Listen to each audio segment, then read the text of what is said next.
கலிலேயாவின் அழகான கிராமமான கானா ஊர் வளமிக்க நிலமாக கருதப்பட்டது.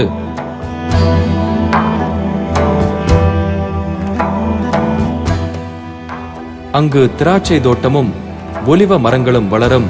கிராமத்தின் மண்வளம் திராட்சை விளைச்சலுக்கு ஏற்றதாக இருந்தது. கானா என்றால் நாணல் நிலம் என்று பொருள். அந்த பகுதி இயற்கை சூழலை பிரதிபலிக்கிறது.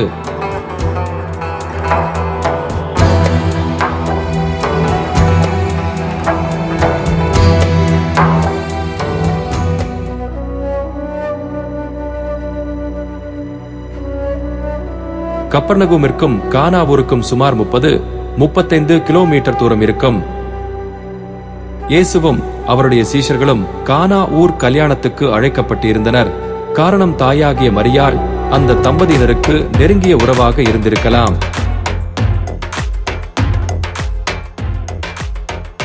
மூன்றாவது நாளில் திருமணம் நடக்கும். இது யூத பாரம்பரியத்தின் ஒரு வழக்கமாக இருந்தது.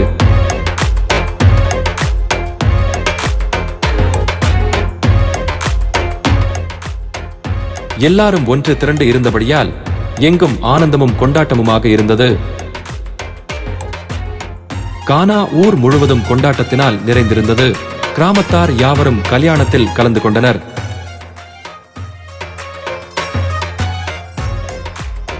இதற்கிடையில் இயேசு தமது சீஷர்களோடு கல்யாண வீட்டிற்கு வந்தார்.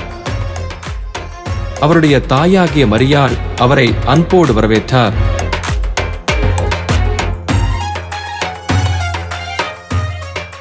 இயேசுவும் தம்பதியினரை சந்தித்து அவர்களை வாழ்த்தினார்.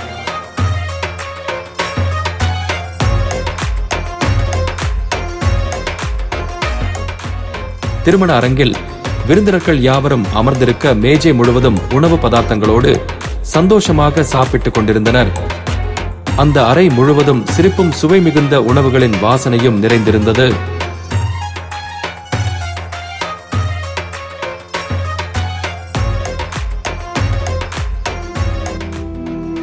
விருந்தின் போது ஒரு பிரச்சனை உருவானது.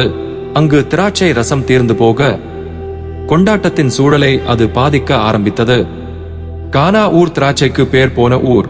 ஆனால் அங்கு கல்யாணத்தில் திராட்சை ரசம் பற்றாக்குறை ஏற்பட்டது. திராட்சை ரசம் தீர்ந்து போன சூழ்நிலை மணமக்கள் வீட்டாரின் சமூக அந்தஸ்திற்கு அவமானமாக கருதப்படும். இந்த சூழ்நிலையை பார்த்ததும் இப்படிப்பட்ட அவசரமான நிலையை உணர்ந்து இயேசுவின் தாயார் அவரிடம் வந்து அவர்களிடம் திராட்சரசம் இல்லை என்றார். அதற்கு இயேசு மென்மையாக ஆனால் திடமாக, ஸ்திரீயே, எனக்கும் உனக்கும் என்ன? என் வேளை இன்னும் வரவில்லை என்றார்.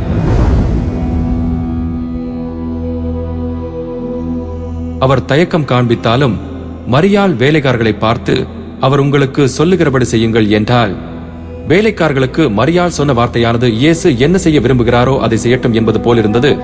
ஆனாலும் அவர் பிரச்சனையை தீர்ப்பார் என்று அவள் விசுவாசித்தாள். பிறகு இயேசு வேலையாட்களை 6 கற்ஜாடிகளை நிரப்பும்படி உத்தரவிட்டார். அது யூதர்களின் சுத்திகரிப்பின் முறைக்காக பயன்படுத்தப்படும் தண்ணீர். எந்தவித தயக்கமும் இன்றி வேலையாட்கள் ஒத்துழைத்தனர்.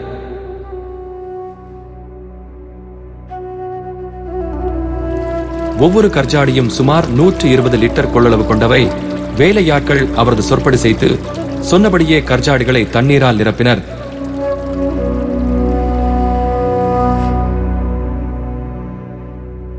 கற்ஜாடிகள் நிரப்பப்பட்ட பிறகு இயேசு வேலைக்காரர்களை நோக்கி, அதிலிருந்து எடுத்து பந்து விசாரிப்புக்காரிடத்தில் கொண்டு போங்கள் என்றார்.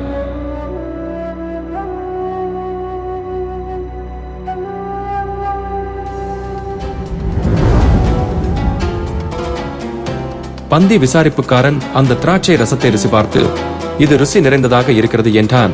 திராட்சை ரசத்தின் தரம் உயர்ந்திருந்தது. இது நல்ல திராட்சை ரசம் என்று சொன்னார். பொதுவாக முந்தி நல்லதை பரிமாறுவார்கள், ஆனால் நீரோ நல்ல ரசத்தை இதுவரைக்கும் வைத்தீரே என்றான். விருந்தினர்கள் இந்த திராட்சை ரசத்தால் மெய்ச்சிலிர்த்து போனார்கள். புதிய ஆனந்தத்துடன் கொண்டாட்டத்தை தொடர்ந்தார்கள். மரியாளுக்கும் சீஷர்களுக்கும் வேலைக்காரர்களுக்கு மட்டுமே தண்ணீர் திராட்சரசமாக மாறினது தெரியும். இயேசுவின் வார்த்தையால் கற்ஜாடிகளில் இருந்த தண்ணீர் திராட்சரசமாக மாறினது. யூதர்களின் கல்யாணம் சுமார் 7 நாட்களுக்கு நடக்கும். இப்போது கொண்டாட்டத்திற்கு தேவையான திராட்சை ரசம் நிறைவாக இருக்கிறது.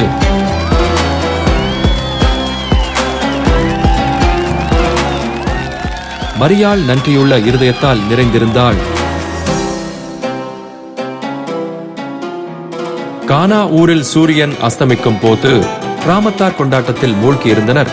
அந்த நாளின் முடிவு இயேசுவின் தெய்வீக வல்லமை மற்றும் மனதிருக்கத்தை வெளிப்படுத்திய நிலையில் முடிவடைந்தது.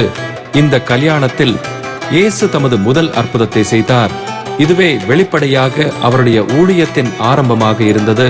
அந்த அற்புதம் சீஷர்களுக்கு பிரத்யேகமான காரியத்தை செய்தது. அவருடைய மகிமையை வெளிப்படுத்தி அவர்களுடைய விசுவாசத்திற்கு திடமான அஸ்திபாரத்தை ஏற்படுத்தினது.